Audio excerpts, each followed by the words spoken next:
2 April 1720 या दिवशी बाळाजी विश्वनाथांचं निधन झालं. बेसिकली त्याच्या आधी त्यांनी कोल्हापूर आणि साताऱ्यामध्ये जे लहान मोठी युद्ध चालू असायची, काही दिवस आधी ते करवीरकरांबरोबर एक युद्ध करून आले होते. त्यानंतर ते आजारी पडले आणि अल्प आजारात त्यांचा आठवडाभरात 10 दिवसात त्यांचं निधन झालं. आणि फार अनपेक्षित होतं. म्हणजे कोणालाच तापानी माणूस आडवा होतो आणि वारतो.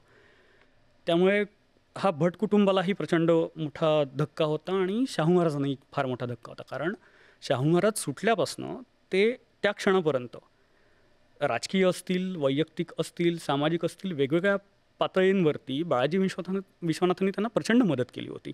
त्यामुळे अचानक आपला पेशवा गेला म्हटल्यानंतर जो एक धक्का असतो राज्याला, तो शाहू महाराजांनाही होता.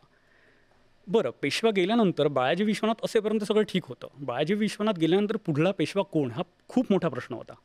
आणि पेशवेपदासाठी अनेक जण स्पर्धेत होते.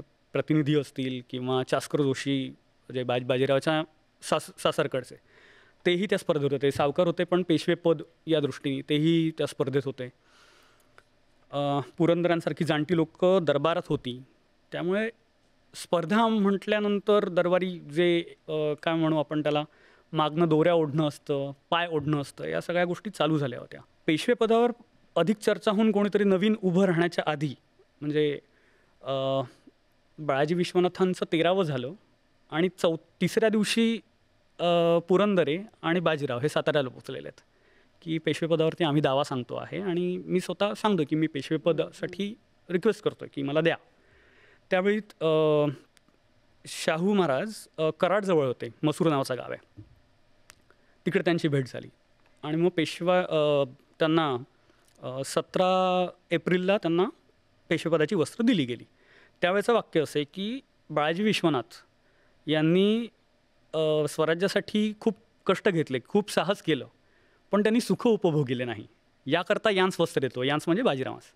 यांच्या नशिबी असल्यास राहील, नाही अन्यथा पुढे विचार करण्यात येईल. यांचा नशिबी असल्यास शंभू कृपा करेल, अन्यथा पुढे विचार होईल. असं करून त्यांना ते परंपरागत दिलं गेलं. हे पहिल्यांदा घडत होतं की पेशवेपद परंपरागत जात आहे.